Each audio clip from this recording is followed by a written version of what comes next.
Muito boa tarde, meus cumprimentos a todos aqueles que participam, para muita honra e alegria minha, desta série Caminhando pela Lei 6.015, que é aqui exposta graças ao patrocínio da Arpen Goiás. Eu quero inicialmente cumprimentar muitíssimo ao presidente dessa importante entidade goiana, o Dr. Bruno Quintiliano Silva Vieira, bem como a minha estimada amiga e diretora dessa entidade, Evelyn Antonioli Valente, em cujos nomes eu saúdo toda a junta diretiva da Arpengo de Goiás, bem como os associados dessa entidade. Eu quero inicialmente excusar-me do fato de nós termos adiantado em um dia a nossa exposição. Em geral isso não se faz. Marcado horário, marcado dia, é para observar-se isto como deve ser.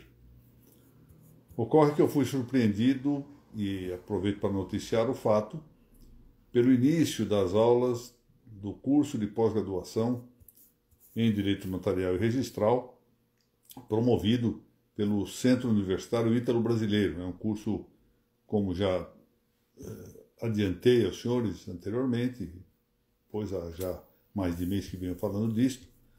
É um curso que se promove pela via informática, ou seja, é um curso virtual, mas, de certo modo, facultativamente híbrido, porque nós faremos, pelo menos uma vez ao mês, uma reunião presencial a que podem aceder aqueles que quiserem vir a São Paulo. Assistirão os demais pela via eletrônica. Este curso tem a vantagem, o benefício, que foi com justiça endereçado à Arpengo de Goiás, no sentido de que aqueles que sejam indicados pela Arpen Goiana ao Centro Universitário Ítalo-Brasileiro fruirão de um desconto bastante considerável. Salvo engano, ontem eu fiz uma reunião com o pessoal da administração, essa matéria não é minha, naturalmente, mas me falaram em um desconto de 55%, o que é bastante razoável, porque o preço anterior dizia respeito às aulas presenciais, tal como elas se previam. Agora, com o novo sistema, foi possível baratear o curso. O curso é interessante, com um corpo docente de bastante relevo, é preciso que se diga. Muito bem.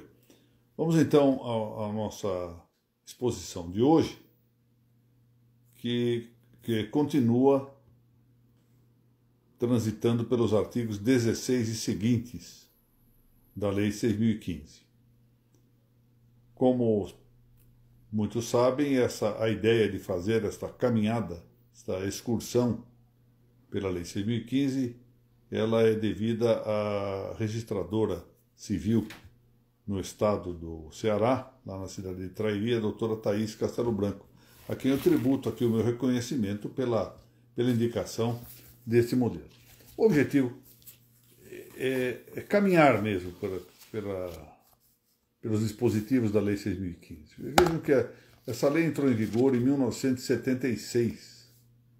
De lá para cá se passaram aí décadas. E muitos dos temas que nós enfrentamos ao início, por assim dizer, cavocando a legislação, sofrem agora o assédio de novas circunstâncias, de novos elementos de fato, que devem conduzir-nos a explorar um pouco essa temática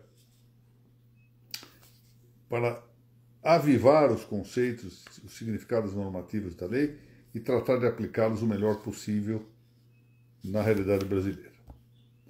Bom, nós vimos há 15 dias o que dispõe o artigo 16 da Lei 6.015. E ali procurei chamar a atenção de todos para a circunstância de que o nosso direito vigente, ao revés do que ocorria no regulamento de 1939, adotou apenas a metódica da publicidade formal. Isso quer dizer que os dados custodiados pelos registradores, sejam eles os civis de pessoas naturais, de pessoas jurídicas, os de títulos de documentos e os imobiliários, são dados que estão sob tal responsabilidade dos registradores que a eles não podem ter acesso material, corpóreo, físico, os interessados em obter informações. Para isso devem valer-se apenas da publicidade formal, ou seja, obtendo essas informações, o conhecimento desses dados por meio de certidões ou de buscas. Muito bem. Ressaltei na ocasião, e é interessante nós reavivarmos este ponto, a circunstância de que pode alguém não confiar na informação do registrador. Enfim, é direito de todos nós, eventualmente, manifestarmos alguma desconfiança, por mais que a classe registral mereça, em seu gênero, um crédito social reconhecido.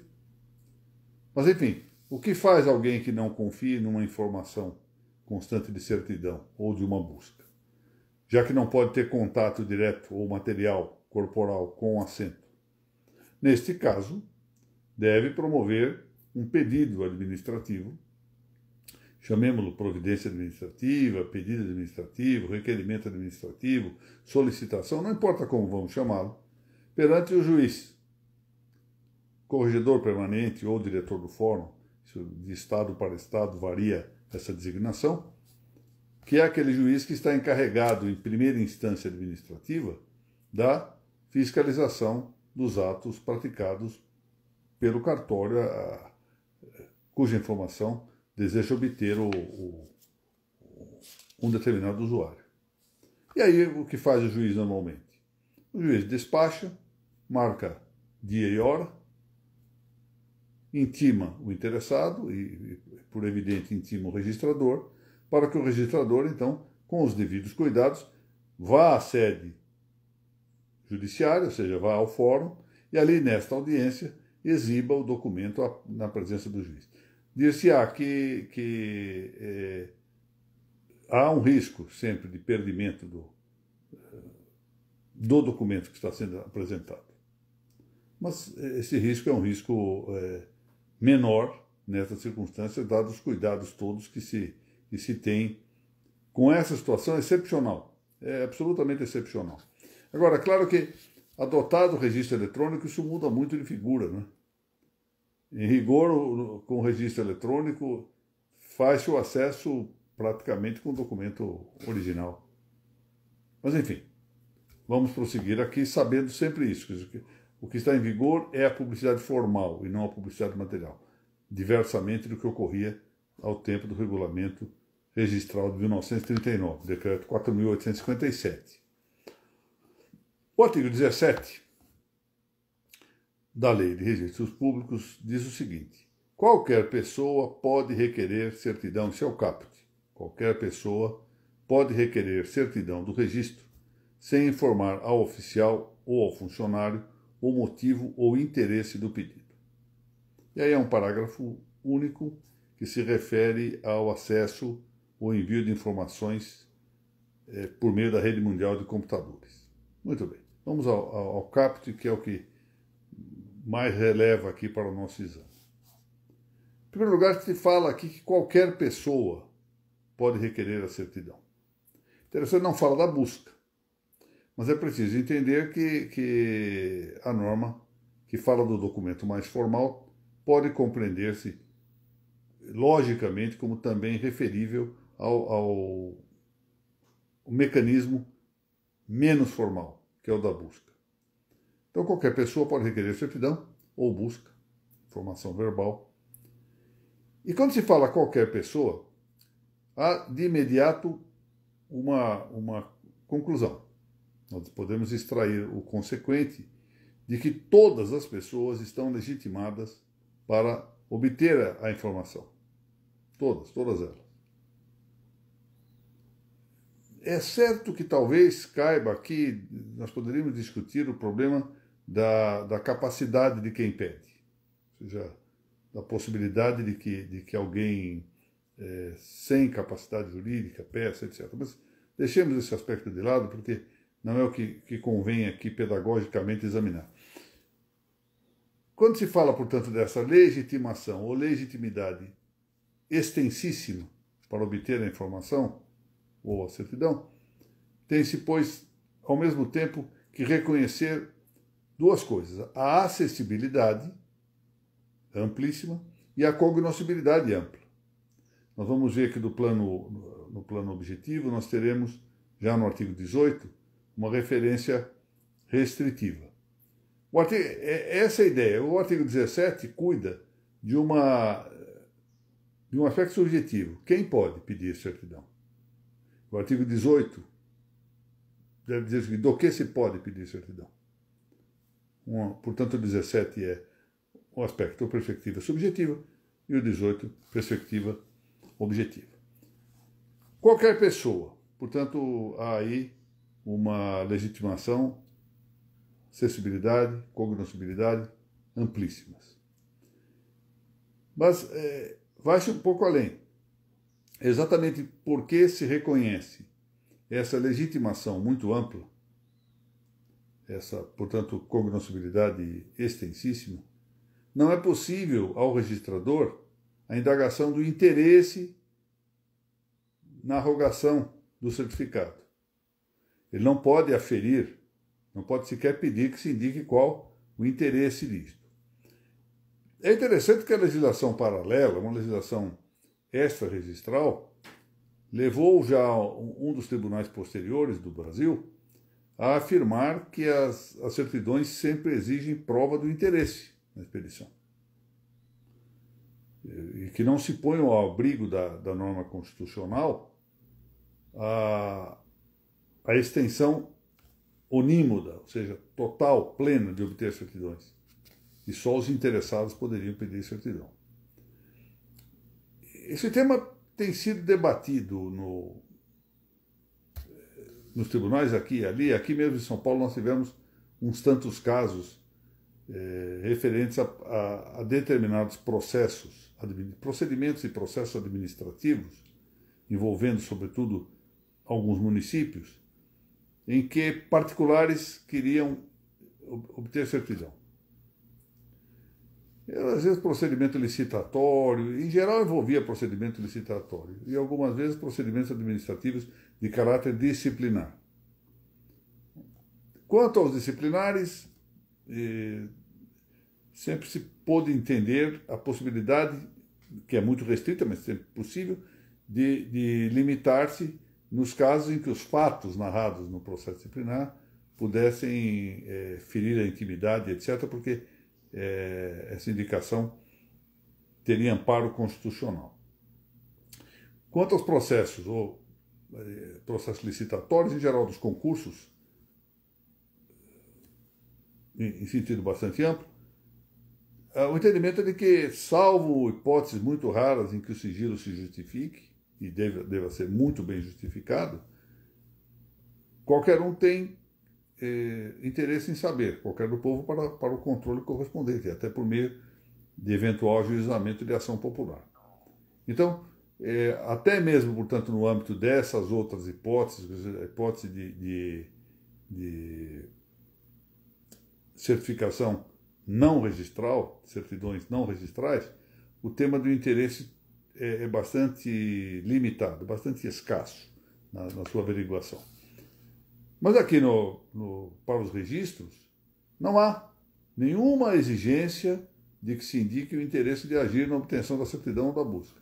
E não é só que não há, pois, exigência desse interesse, aqui, uma vez que não se ponha o interesse como um pressuposto para obter a certidão ou para o resultado da busca, não cabe ao registrador exigir a indicação desse interesse. Por que o senhor quer essa certidão? O senhor faça constar no requerimento porque o senhor quer essa certidão. Não há nenhuma indicação. Entretanto, notemos que isso é uma peculiaridade do direito brasileiro e é possível que isso seja muito estendido na legislação mundial, mas não é assim em toda parte. Eu já fiz observar aqui, em exposições anteriores, que na Espanha há restrição de obter a certidão. Eu me lembro que no ano de 2003, eu fui ao congresso do Cinder em Moscou, mas antes de ir para Moscou, eu tive que dar umas aulas na cidade do Porto, na Universidade do Porto, e entrei na Europa, pela Espanha, para visitar o Cinder. Então, fui lá brevemente, foi uma visita muito rápida, de meio período, e em determinado momento eles quiseram mostrar-me o sistema informatizado, em que a certidão, em que a matrícula aparecia, tanto, como eu já disse aqui em outras ocasiões, né, graficamente, por escrito, visualmente, por meio de um mapa, ou por meio da visão por satélite, planta, etc. E eu, então, fiquei curioso. Eu tenho um grande professor madrilenho, hoje um dos maiores constitucionalistas da Europa e o melhor, possivelmente o melhor filósofo político da Europa, que é o professor Miguel Ayuso. É muito meu amigo, é como um irmão para mim. Eu então disse, olha, eu quero ver aí o imóvel do Miguel Ayuso. E aí criou-se aquele clima, na hora não entendi bem o que estava vendo. Aí o diretor lá do Cinder disse, olha, lamento muito, doutor, nós não podemos mostrar isso para o senhor, porque o senhor não tem interesse jurídico protegível para obter essa informação. A Espanha tem um sistema restritivo. E aí explicou a razão. A Espanha sofreu muito com o terrorismo e, diante disso, limitou-se a possibilidade de obter informações, dados patrimoniais e pessoais constantes das repartições públicas em geral e das registrais em particular. Muito bem.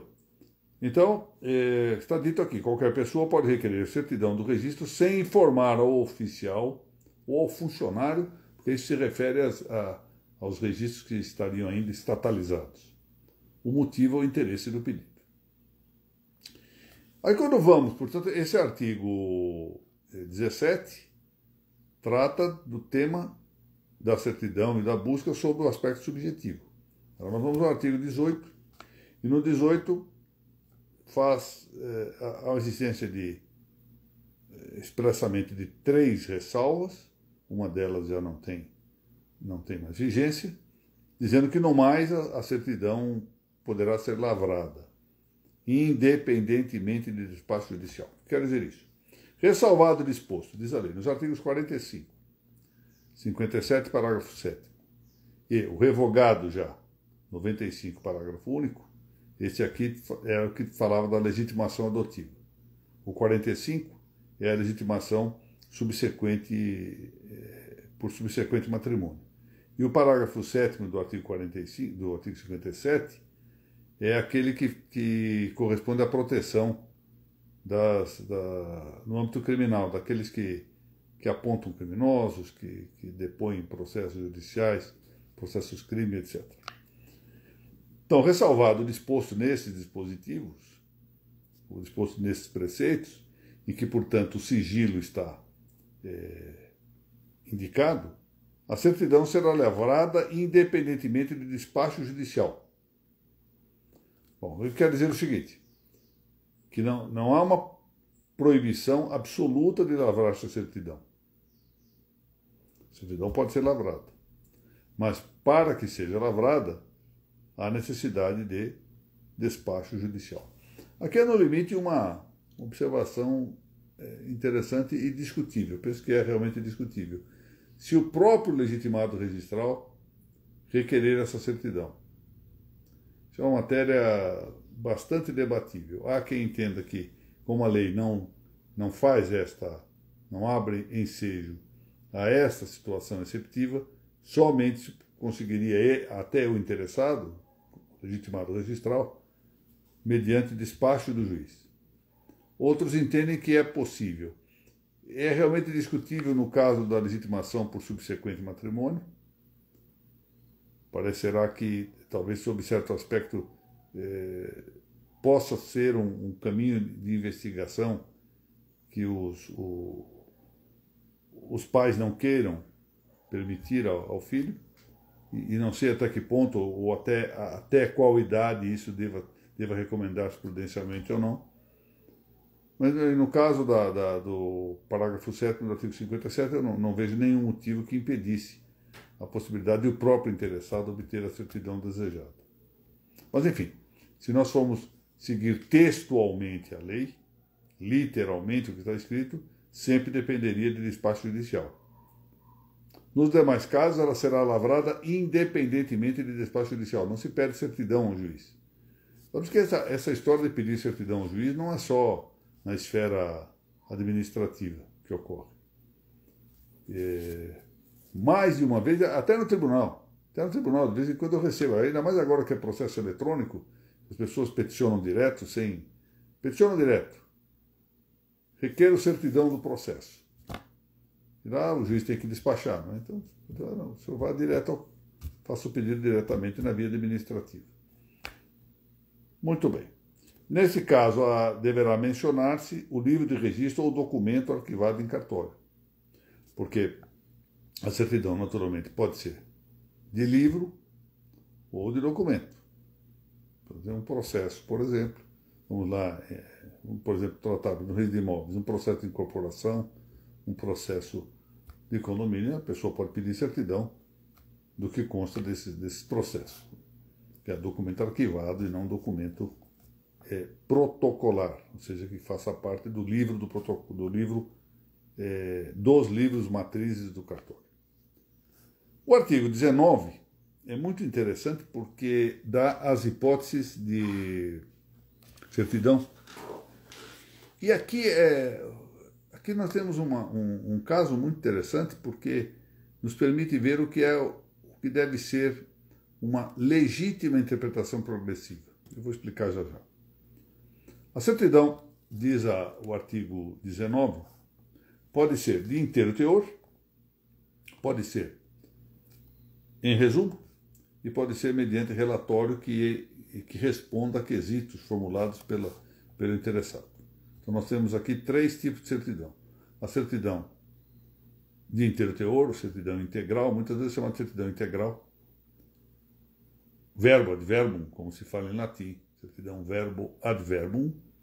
Certidão em sinopse, sumário ou resumo, em que se resume, isso é um trabalho prudencial muito interessante que se entrega ao registrador, e pode ser também em forma de relatório respondendo a quesitos. Isso já é uma quesitação e se faz a resposta correspondente pelo registrador. Bom, vejamos aqui alguns aspectos a considerar. Primeiro, em ordem de tempo. Quando se fez a lei de registros públicos, ou seja, transferindo da transcrição para a matrícula no registro de imóveis os atos a praticar, o objetivo era também econômico, e essa norma tem que ser lida economicamente em relação aos registros. Aqui nós vamos tratar especificamente do registro de imóveis. Eu sei que não é o maior interesse do público do registro civil, mas enfim, é sempre bom saber qual era esta propensão. E era muito comum que os advogados e alguns juristas que não fossem especializados na área dos registros públicos, em vez de querer uma certidão por meio reprográfico, exigissem a certidão datilografada, e mais, que dela constasse que não havia outros ônus, além daquele constante da matrícula, me referindo à certidão de matrícula. Quando, pelo poder atrativo da matrícula para todos os atos, e desaparecido com o sistema do fórum real da matrícula, a ideia da dispersão de livros, nenhuma era a necessidade de se fazer um adendo à certidão da matrícula. A esta altura, imaginem que era a facilidade que representava expedir uma certidão reprográfica com menor dispêndio de tempo, menor dispêndio econômico, menor dispêndio de esforços pessoais em relação a uma certidão datilografada. Mas a parte vinha, o cliente vinha frequentemente, o usuário do cartório, dizendo: eu quero datilografada a certidão. E como a lei não dava preferência, nós não podemos ler essa preferência só pela ordem com que essas certidões aparecem mencionadas no dispositivo do artigo 19, foi necessário um esforço doutrinário, e nesse caso que culminou em um pequeno trabalho apresentado no Congresso do IRIB, do Instituto Registro Imobiliário do Brasil, em 2007, salvo engano. Não me engano. 1997, 10 anos antes. Em 1997, na cidade de Foz do Iguaçu. E a essa altura se proclamava a prevalência da certidão pelo método reprográfico, a via de preferência. Hoje em dia, é preciso entender que a ideia de que a datilografia está substituída pela impressão que vem dessas máquinas impressoras interligadas com os computadores, que a antiga datilografia é a preferível. É muito preferível do que a expedida por meio reprográfico, tratando-se, suponho eu, de matrículas já incluídas, ou outros termos, por exemplo, vamos supor aí termos de nascimento, de casamento, de óbito no registro civil. Supondo que elas estejam em via eletrônica, é muito mais cômodo fazer a certidão por esta via impressa do que pela via da xerográfica, né? Reprodução xerográfica. O que se deve dizer da certidão em relatório? Porque, em rigor, a certidão mediante relatório, que é o segundo tipo, né, são três, eu volto a dizer, ter o teor, mediante relatório, resumo, perdão, mediante resumo e mediante relatório. A certidão mediante relatório, ela apresenta uma vantagem para o usuário que pretende uma informação específica sobre determinada coisa, mas ela leva a um risco muito grande em relação ao registrador. Ele deve estar atento para que as informações essenciais não sejam obscurecidas, ou mesmo omitidas nessa certidão que se faz por meio de relatório. A requisitação não pode ser tal que a certidão esconda um fato de substancial importância, de relevo jurídico, no caso concreto que está sendo examinado. E, além disso, a certidão, mediante sinopse ou resumo, ela é muito interessante, em certo sentido ela resolve uma dificuldade que eu já vou mencionar, embora essa dificuldade com o advento dos meios tecnológicos já se venha escasseando, tornando cada vez menos ocorrente. Imaginemos o seguinte, uma matrícula, por exemplo, no registro de imóveis, com 400 fichas. Eu cheguei a ver isto. E eu vi isto na década de 80 ainda. Imagino que a matrícula deve ter chegado aí umas 3.000 fichas, para ter uma ideia. E a pessoa quer uma informação, uma certidão a respeito de um registro isolado ali, ter que pagar por não sei quantas centenas de folhas da matrícula. Isso é evidentemente contra-econômico. E, neste caso, se justifica muitíssimo a certidão mediante resumo. Agora, ela é trabalhosa. Às vezes os registradores não gostam desse tipo de certidão, porque tirar é claro que no Brasil vigora muitíssimo fenomenologicamente a certidão inteiro-teor, a certidão integral. Mas a certidão que se faz mediante resumo, ela é trabalhosa, ela supõe uma análise dos fatos pelo registrador. Isso dá um certo trabalho. E há uma tendência natural em todos nós, aliás, é um pecado capital, a preguiça, né? Temos uma certa preguiça. Se pudermos fazer de outro modo mais fácil, fazemos. Então, há essas três modalidades, as três espécies. A inteiro-teor é ainda a predileta, por assim dizer, tanto dos registradores quanto dos em geral, estou dizendo, né, dos clientes, pode dar-se o caso de que um ou outro registrador prefira fazer de outro modo, um ou outro usuário prefira em outras circunstâncias. Aqui vem a questão importante.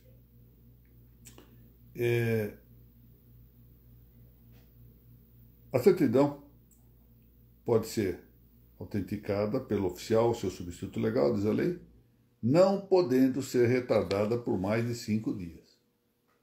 Isso nos leva a algumas distinções. A doutrina, porque a lei não distingue, a doutrina de longa data tratou de fazer uma distinção quanto à contagem desse prazo. Entendendo, mal ou bem, que em relação ao registro civil, a contagem seria em dias contínuos, dada a circunstância de que o registro civil não paralisa suas atividades nos fins de semana. Ao passo em que, diversamente, quanto ao registro de imóveis, a contagem deveria ser por dias úteis, uma vez que esse registro fecha, os demais registros também fecham. Então o prazo de 5 dias, para ser isonômico, deveria ser contado continuamente em relação ao registro de imóvel, ao registro civil, das pessoas naturais, e em dias úteis para os demais registros. Esse é o problema, muitas vezes, angustiante dos prazos, porque os cartórios muito grandes e que tenham, às vezes, que fazer pesquisas ampliadas, e sobretudo as certidões negativas, é sempre uma dificuldade obter a certeza necessária que deve ter o oficial, o registrador, para expedir essa certidão.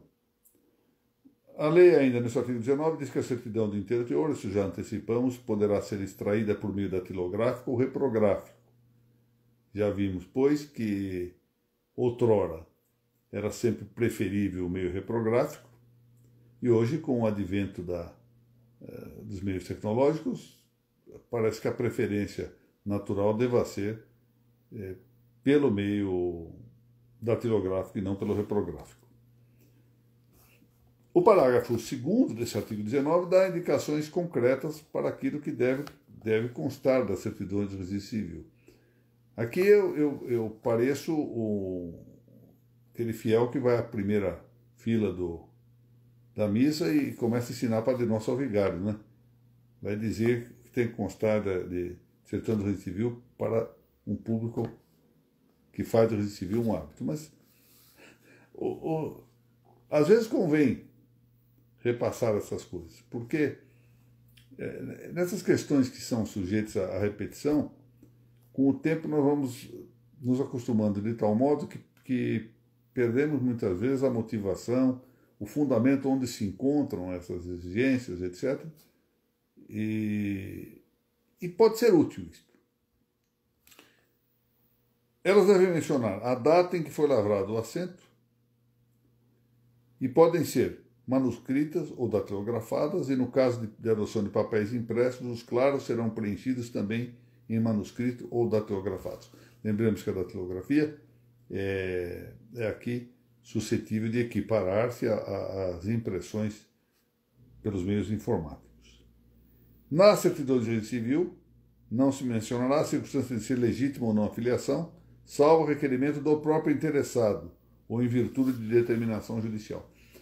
Essa ressalva aqui, salvo o requerimento do próprio interessado, é um dos argumentos pelos quais alguns acham que o artigo 18 não prevê essa possibilidade de um interessado pedir.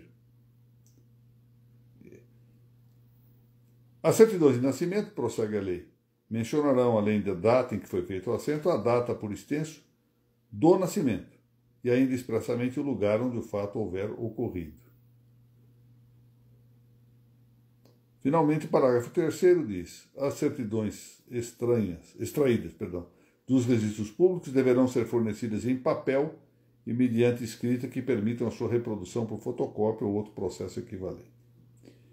E aí vamos ao artigo 20, que fala do retardamento ou a recusa em expedir a certidão. Retardamento, o prazo é de 5 dias, já vimos. E aqui se diz que quando houver recusa em expedir a certidão ou retardamento da certidão, o interessado em obtê-la poderá reclamar à autoridade competente, que é quem? O juiz corregedor permanente ou o juiz diretor do fórum, conforme a designação que se dê. Alguns reclamam diretamente ou à Corregedoria Geral, nos estados do Distrito Federal, e outros ainda se dirigem diretamente à Corregedoria Nacional de Justiça, o que em geral faz com que esses órgãos posteriores remetam à origem o processamento da reclamação. E claro, que se houver recusa ou um retardamento que seja injustificado, a autoridade competente poderá aplicar a sanção disciplinar cabível. Eu, com muito tempo de experiência numa vara de registros públicos que tinha muitos cartórios sob sua fiscalização, né? Todos os registros de imóveis da capital, 18, capital de São Paulo, mas à altura eram 7 títulos de documentos e 10 cartórios de protesto. Vi apenas um caso de recusa de expedição de certidão. Um só caso. Eu já até mencionei aqui porque foi um caso em que o livro de protocolo não estava escriturado. E esse é o motivo pelo qual, quando a pessoa pediu uma certidão do protocolo, o cartório se recusou a expedi-la. E no mais nunca vi recusa. O retardamento às vezes ocorre. Ora, às vezes é por desorganização do serviço mesmo. Em determinados períodos, isso é normal que ocorra, embora não se justifique, mas em determinados períodos de tempo, os servidores às vezes se atrapalham, ou seja, perdem um pouco o foco na sua atuação. Isso, às vezes ocorre em épocas, períodos de festas, períodos antecedentes da saída de férias, ou às vezes porque o servidor está passando por um transtorno de saúde ou financeiro. Isso interfere, é um ser humano. Então é preciso, os corregedores permanentes devem, sobretudo, aferir essas condições e, sobretudo, como se firmou o entendimento, à luz da Lei 8.935, no sentido de que apenas os titulares podem ser objeto de processos penais disciplinares e não os colaboradores, é preciso, sobretudo, aferir, nesse caso, o grau de participação, o grau de culpabilidade que se possa atribuir ao registrador. Ele pode desconhecer, porque foi muito bem escondido aquilo, não seria possível, por exemplo, saber do retardamento. Ele pode ter uma vigilância persistente e ainda assim, num dado caso, ter falhado. Ou, diversamente, pode ser habitual a sua falta de vigilância. Ou, às vezes, a escolha se deu, ou seja, houve um erro de culpa em elegendo, elegeu mal o servidor, sabendo que não deveria deixar um servidor em determinado lugar, ainda assim o deixou. E só então é que se justifica a aplicação da pena disciplinar. Hoje em dia tem havido, aliás, de maneira, a meu ver, muito equivocada, uma tendência objetivante da responsabilidade disciplinar. Não parece que a responsabilidade disciplinar possa ser objetiva. Nós podemos um dia tratar isto mais a fundo, mas eu entendo que seja conveniente estabelecer desde logo essa referência, ou seja, a responsabilidade disciplinar, a responsabilidade, portanto, a que os registradores estão atraídos por força da Lei 8.935, é uma responsabilidade que não pode passar ao largo do exame do elemento subjetivo, da culpa ou do dolo no comportamento do registrador ou do notário. De não ser assim, se nós imaginarmos, por exemplo, que num acesso de perversão ou de loucura, um cooperador de um cartório de registro resolva rasgar pura e simplesmente um termo de nascimento, um termo de óbito, um termo de casamento, o registrador já seria punido, ou seja, ele está sendo vítima desse ato. Mas para aqueles que advogam em favor da tese da responsabilização objetiva, o registrador deveria ser punido em razão do resultado. Isso é o que se chama de versarismo, que é de uma expressão latina que se diz versare in re illicita, ou seja, versar em coisa ilícita. O só fato de a coisa ser ilícita levaria à punição. Isso é o versarismo penal, que não parece adequado, efetivamente. Mas não podemos esquecer aqui as normas do direito penal disciplinar são normas de direito penal. E o direito penal, ou se nós quisermos chamar mais amplamente, o direito sancionador, é unitário. Há certas especificações, particularizações, mas ele é unitário. Portanto, os princípios do direito penal comum devem aplicar-se também ao direito penal disciplinar. Bom, o parágrafo único diz, isso convém sempre examinar, que para a verificação do retardamento na expedição da certidão, o oficial, logo que receber algum requerimento ou petição nesse sentido, fornecerá à parte uma nota da entrega devidamente autenticada. É duvidoso que se queira aqui dizer que sempre a certidão deva ser requerida por meio literal. A doutrina sempre entendeu que bastava o requerimento ou solicitação oral.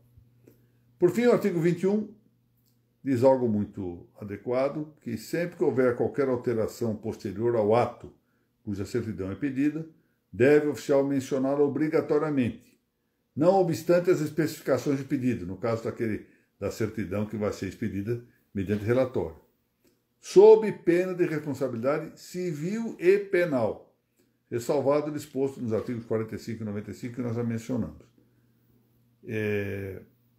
A alteração, diz o parágrafo único, deverá ser anotada na própria certidão, contendo a inscrição de que a presente certidão envolve elementos de averbação à margem do termo. Bom, primeiro, esse parágrafo único está muito atento à ideia de averbação marginal e não contempla exatamente alguns aspectos que aqui devem ser destacados.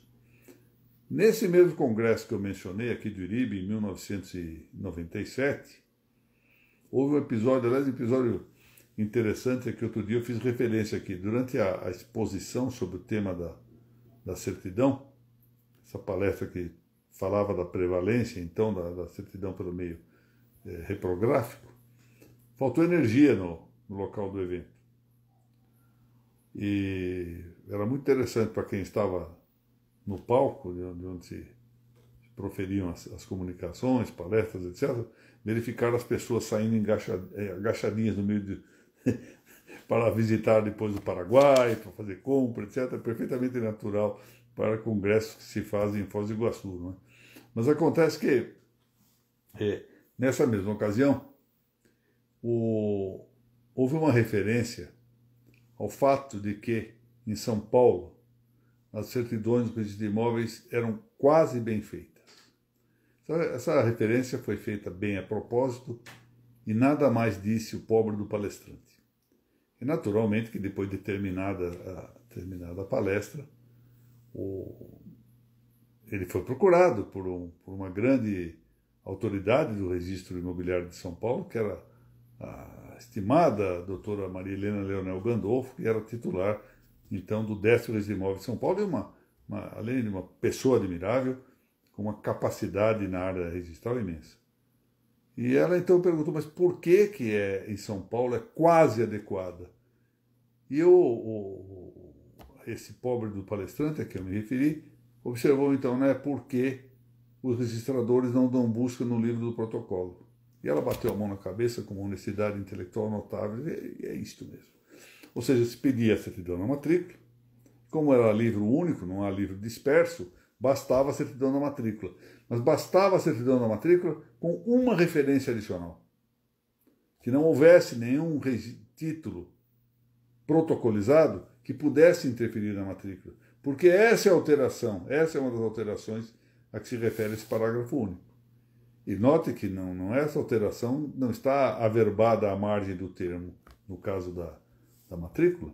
Claro, primeiro porque não há margem para averbar a hora da matrícula. E segundo porque o que está lançado no protocolo não é averbado enquanto tramita, na matrícula. E mutatis mutandis, nós vamos verificar essas mesmas situações relativas a outras classes do registro. Muito bem, então hoje nós terminamos esse artigo, esse capítulo 4 do título 1º da Lei de Registros Públicos. Na próxima reunião vamos tratar do tema da conservação e em seguida vamos falar da responsabilidade. Eu acho que esse tema da responsabilidade será muito interessante que nós nos dediquemos a ele, embora esse dispositivo esteja sempre agora subsidiado, esse do artigo 28, pela Lei 8.935. Eu queria, antes de terminar aqui a nossa pequena exposição de hoje, vi várias pessoas aqui ingressando na aula. Uma delas foi o Dr. Silmar. Eu queria agradecer publicamente ao Dr. Silmar, que me mandou um pequeno terço e uma caneca magnífica da OAB com a minha foto nela. Eu tenho usado, está bem ao lado aqui do meu computador. Muito obrigado, Dr. Silmar, foi muito, muito gentil. Também não posso deixar de mencionar a presença aqui desta notável advogada em Santos, a doutora Ângela Romiti, que é muito dedicada aos temas notariais registrais, está fazendo pós-graduação nessa área, e a queridíssima Maria Augusta Castiglione, em cujos ombros pesa aí em grande medida a responsabilidade de dar continuidade à obra de seu pai, meu estimado amigo Dr. Valdecir Castiglione, no âmbito do registro. Agradeço, como não poderia deixar de ser, a generosidade da ARPEN de Goiás em permitir-me a exposição desse nosso caminhando pela Lei 6.015 nesta prestigiosa página da entidade goiana aqui no Instagram. Da mesma forma, quero estender esses meus cumprimentos e agradecimentos ao Dr. Bruno Quintiliano Silva Vieira, presidente da ARPEN Goiana, e a minha querida amiga Evelyn Valente, diretora dessa entidade. Essas aulas são, para mim, uma oportunidade muito interessante de rever dispositivos que frequentemente nós deixamos lá entesourados na memória. E quando se chega aí na minha faixa etária, a memória não é das coisas mais brilhantes deste mundo. Convido-os para, sendo o caso, amanhã, parece que o Centro Ítalo-Brasileiro vai deixar aberto o link para o acesso à primeira aula do curso de pós-graduação desse centro universitário. E isto tem relevo no caso da ARPEN Goiás, porque há um convite com um benefício econômico para aqueles que se inscrevam indicados por essa entidade. Também eu os convido para que na quinta-feira, portanto depois de amanhã, assistam também pelo Centro Ítalo-Brasileiro uma exposição, que na verdade é uma espécie de um debate, em que estará presente a professora Isabela Bicalho Xavier, que é uma moça bastante jovem, mas muito talentosa, que o Estado de Minas Gerais perdeu aqui para o Estado de São Paulo. Ela hoje é registradora civil em Miguelópolis e um grande nome em ascensão no âmbito notarial registral. Nós precisamos, efetivamente, renovar o nosso público, renovar essa gente que está estudando. Eu estou vendo que a doutora Núria Fabres,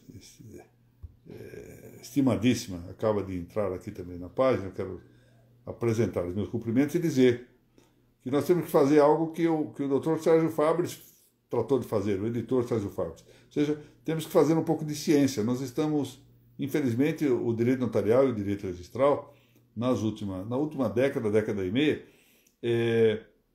ingressaram ambos num sistema nominalista, dogmático, de simples exame da lei.